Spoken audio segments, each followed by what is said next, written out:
کہ تکلیف میں تو ہم اللہ کو یاد کرتے ہیں، پھر تکلیف ختم ہو جائے تو پھر کہاں چلے جاتے ہیں؟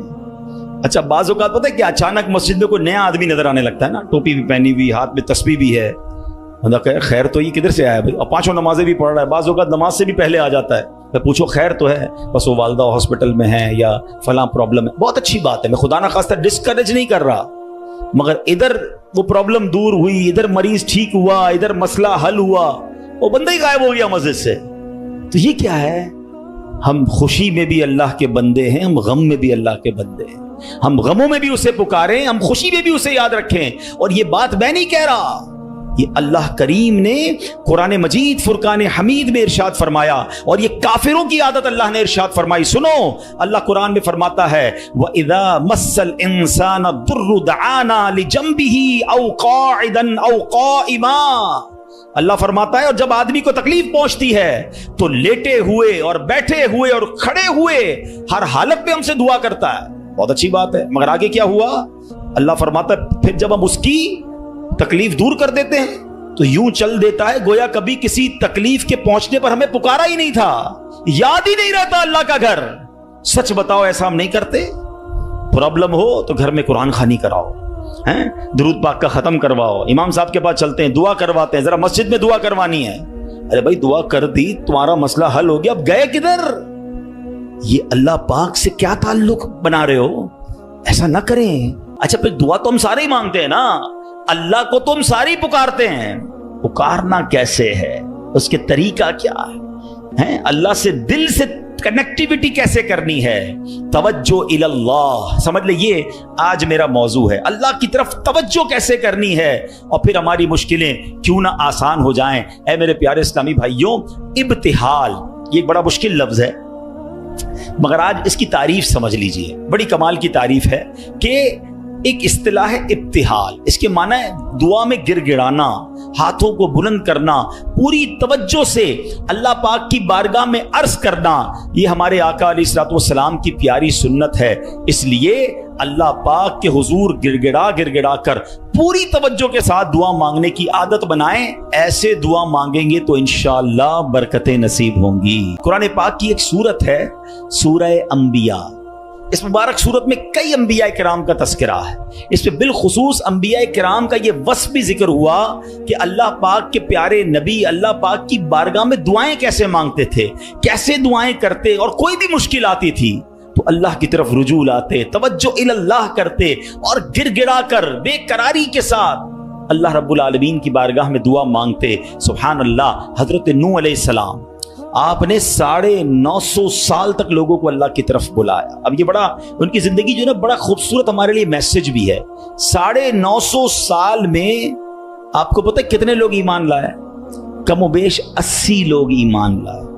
کدھر 950 سال اور صرف 80 لوگ ایمان لائے؟ اس میں بڑا درس ہے ہم سب کے لیے کہ اللہ کے نیک بندوں کو بعض اوقات اچھے کاموں میں تکلیف آتی ہے، ہمت نہیں ہارنی ہوتی۔ ہم تھوڑا سا کوئی نیکی کا کام کریں، کوئی ساتھ نہ دے، بندہ کہتا ہے میں تو کچھ نہیں کرتا، نیکی کا زمانہ نہیں ہے بھائی، میں تو اللہ کے لیے کر رہا تھا، کوئی ساتھ ہی نہیں دے رہا، فلاں نے تو دل توڑ دیا، فلاں نے ساتھ نہیں دیا۔ ارے اللہ کے بندو، یہی تو امتحان ہے، آپ استقامت، آپ کا کام کرنا ہے، تعداد کو نہ دیکھیں، اللہ کی رضا کو دیکھیں۔ 950 سال میں لوگوں نے بات نہیں مانی، پھر آپ نے اللہ کی بارگاہ میں جب دعا کی کہ لوگ حضرت نوح علیہ السلام پر تشدد بھی کرتے، برا بھلا بھی کہتے تھے، ایک تو تھا ایمان بھی نہیں لا رہے تھے اور پھر مارتے بھی تھے، تکلیف بھی دیتے تھے، تو اللہ تبارک و تعالیٰ کی بارگاہ میں جب دعا کی نا تو اللہ نے قرآن میں فرمایا فَاسْتَجَبْنَا لَهُ فَنَجَّيْنَاهُ وَأَهْلَهُ مِنَ الْكَرْبِ الْعَظِيمِ، اللہ فرماتا تو ہم نے اس کی دعا قبول کی اور اسے اور اس کے گھر والوں کو بڑی سختی سے نجات دی۔ اللہ سے دعا مانگی، باقی قوم کے لیے طوفان آیا اور وہ قوم اس طوفان میں غرق ہو گئی۔ اللہ نے بڑی تکلیف سے حضرت نوح کو نجات دی، کیوں؟ آپ نے دعا مانگی، آپ نے اللہ سے بات کی۔ حضرت نوح علیہ السلام کی اس دعا کے نتیجے میں کفار پر کیسا سیلاب آیا کہ سب برباد ہو گئے۔ اسی طرح حضرت ایوب علیہ السلام پر آزمائش آئی تھی نا، آپ پر طرح طرح کی بیماریاں بھی تھیں، آپ کے بچے بھی دنیا سے چلے گئے، آپ کا کاروبار، آپ کا مال سب برباد ہو گیا۔ اللہ اکبر، آپ نے اللہ کو کیسے پکارا، اور یہ دعائیں کتنی مقبول ہیں کہ قرآن میں موجود ہیں۔ بلکہ اس کو تو یاد کر لو، کیا ترجمہ ہے، آنسو آ جائیں گے آپ کی آنکھ میں۔ حضرت ایوب کہتے ہیں انی مسنی الضر وانت ارحم الراحمین، اس کا ترجمہ سنو کہ بے شک مجھے تکلیف پہنچی ہے اور تو سب رحم کرنے والوں سے بڑھ کر رحم کرنے والا ہے۔ اگر تکلیف پہنچے تو کیوں دنیا کو پکارنا ہے، کیوں دنیا والوں کے پاس جانا ہے؟ چلو نا اس کے دربار میں چلتے ہیں جس سے تکلیف دور کرنی ہے۔ حضرت ایوب علیہ السلام نے رب کو پکارا نا، انی مسنی الضر وانت ارحم الراحمین، یہ وہ دعا ہے جو قبول ہے، یہ وہ دعا ہے جس کے صدقے میں حضرت ایوب کو شفا بھی دی گئی اور ساری مال دولت اولاد واپس عطا کر دی گئی۔ اگر آپ بھی کسی پریشانی میں ہیں، آپ بیماری میں ہیں، آپ قرضے میں ہیں، آپ مصیبت میں ہیں، آؤ نا رب سے حضرت ایوب کے انداز میں دعا مانگتے ہیں نا۔ اچھا یہ دعا اللہ نے ہمیں سکھانے کے لیے تو قرآن میں عطا فرما دی نا کہ میرے بندو میرے دربار میں مانگنا ہے تو یوں ہی مانگ لو جیسے میرے نبی نے مانگا ہے۔ اللہ اکبر۔ علماء کہتے ہیں یہ بڑی دلاسا دینے والی دعا ہے، یہ بڑی مشکلوں کو ٹالنے والی دعا ہے، یہ تکلیفوں میں کام آنے والی دعا ہے۔ ترجمہ تو دیکھو نا، یعنی اللہ کے سامنے اپنا مسئلہ پیش کر دیا آپ نے کہ بے شک مجھے تکلیف پہنچی ہے اور تو سب رحم کرنے والوں سے بڑھ کر رحم کرنے والا۔ اے اللہ بیمار ہوں، اے اللہ پریشان ہوں، اے اللہ قرضے میں ہوں، کہو نا رب سے مجھے تکلیف پہنچی ہے، مجھے ستاتے ہیں لوگ، مجھے تکلیف دیتے ہیں، مجھے پریشان کرتے ہیں لوگ، اور تو سب رحم کرنے والوں سے بڑھ کر رحم کرنے والا۔ اب جب آپ نے دعا کی تو دعا کیسے قبول ہوئی؟ یہ بات بھی رب نے قرآن میں ارشاد فرمائی سورہ انبیاء میں، فَاسْتَجَبْنَا لَهُ فَكَشَفْنَا مَا بِهِ مِن ضُرٍّ وَآتَيْنَاهُ أَهْلَهُ وَمِثْلَهُمْ مَعَهُمْ رَحْمَةً مِّنْ عِنْدِنَا وَذِكْرَىٰ لِلْعَابِدِينَ۔ اللہ قرآن میں فرماتا تو ہم نے اس کی دعا سن لی، تو ہم نے دور کر دی جو تکلیف اسے تھی، ہم نے اسے اس کے گھر والے اور ان کے ساتھ نہیں اور عطا کیے، اپنے پاس سے رحمت فرما کر اور بندگی والوں اس کے گھر والے اور ان کے ساتھ نہیں اور عطا کیے، اپنے پاس سے رحمت فرما کر اور بندگی والوں کے لیے نصیحت ہے۔ حضرت یونس پر کیسی آزمائش آئی تھی؟ کوئی سوچ سکتا ہے کہ مچھلی کے پیٹ میں ہمیں تھوڑی سی پرابلم آئے ہم بے قرار، بے چین، شکوے، شکایت؟ ارے نبی ہیں، کائنات میں انبیاء سے بڑھ کر کسی کا مرتبہ نہیں ہے، کوئی غوث، کوئی ابدال، کوئی کتب کسی صحابی کے مرتبے تک نہیں پہنچ سکتا، یہ مرتبہ صحابہ کا ہے، مگر کوئی صحابی کسی نبی کے مرتبے تک نہیں پہنچ سکتا، یہ انبیاء کا مرتبہ۔ یہ ترتیب یاد رکھا کرو۔ اعلیٰ حضرت نے تو ایک شعر میں پوری ترتیب بتا دی نا۔ خلق کون ہے؟ ہم لوگ ہیں، عام لوگ۔ خلق سے اولیاء، اولیاء سے رسول، اور رسولوں سے اعلیٰ ہمارا نبی۔ ہمارے آقا تو سب سے اعلیٰ ہے نا، مگر انبیاء کی بات کمال ہے۔ اور انبیاء میں کون ہے؟ حضرت یونس علیہ السلام۔ مچھلی کے پیٹ میں کیسی تکلیف، زندہ رہوں گا کہ نہیں، باہر نکلوں گا کہ نہیں، اندھیری غار، نظر بھی کچھ نہیں آ رہا، مگر وہاں بھی اللہ کو پکارا انہوں نے۔ اللہ قرآن میں فرماتا ہے فَاسْتَجَبْنَا لَهُ وَنَجَّيْنَاهُ مِنَ الْغَمِّ وَكَذَلِكَ نُنْجِي الْمُؤْمِنِينَ۔ اللہ قرآن میں فرماتا ہے اور تو ہم نے اس کی پکار سن لی اور اسے غم سے نجات بخشی، اور ایسی ہی نجات دیں گے مسلمانوں کو۔ بلکہ بڑی پیاری دعا یاد کر لو آج۔ حضرت یونس علیہ السلام نے جو مچھلی کے پیٹ میں تھے نا، جو دعا مانگی تھی نا، علماء کہتے ہیں وہ دعا پتہ ہے کون سی تھی؟ جس کو آج ہم آیت کریمہ کہتے ہیں نا، لا الہ الا انت سبحانک انی کنت من الظالمین۔ یہ چابی ہے، ہاں یہ مصیبت کے تالے کی چابی ہے، یہ کمال کی دعا ہے۔ اور یہ آپ نے دعا کی اور اللہ نے مچھلی کے پیٹ سے آپ کو نجات عطا فرما دی، پھر سے قوم بھی عطا فرما دی، سرداری بھی عطا فرما دی۔ تو یہ دعائیں ہیں جو بے قراری میں، مصیبت میں رب کو پکارا گیا۔ اللہ اکبر۔ تو اے میرے پیارے اسلامی بھائیوں، اللہ کرے کہ ہم اپنے رب کو پکارنے والے بن جائیں، صحیح طریقے سے دعا کرنے والے بن جائیں۔ حضرت زکریا، اللہ اکبر، آپ بڑی عمر ہو گئی، آپ کی بڑھاپے تک پہنچ گئے، آپ کی اولاد نہیں تھی، آپ کی زوجہ بھی بانجھ تھی۔ آج کل ڈاکٹر کہہ دیتے ہیں نا کہ اولاد نہیں ہو سکتی، ہم ڈاکٹروں کی بڑی مانتے ہیں۔ ارے ڈاکٹر کچھ بھی کہہ دے، ان اللہ علی کل شیء قدیر، میرا رب جو چاہے وہ کرنے پر قادر ہے۔ اپنی آنکھوں سے دیکھا ہے، آپ نے بھی دیکھا ہوگا، کسی کو ڈاکٹر کہتے ہیں جناب کوئی مرض نہیں ہے، 100% فٹ ہے، 2 دن بعد دنیا سے چلا جاتا ہے، کیسے مرا ڈاکٹر کو بھی پتہ نہیں، موت آ گئی نا۔ اور کبھی ڈاکٹر کہتے ہیں 3 دن کا مہمان ہے، شاید اس ڈاکٹر کا انتقال ہو جاتا ہے، وہ بندہ پھر بھی زندہ گھوم رہا ہوتا ہے۔ اللہ کی شان ہے، ڈاکٹر ڈاکٹر ہے، وہ اپنی سائنس چلائیں،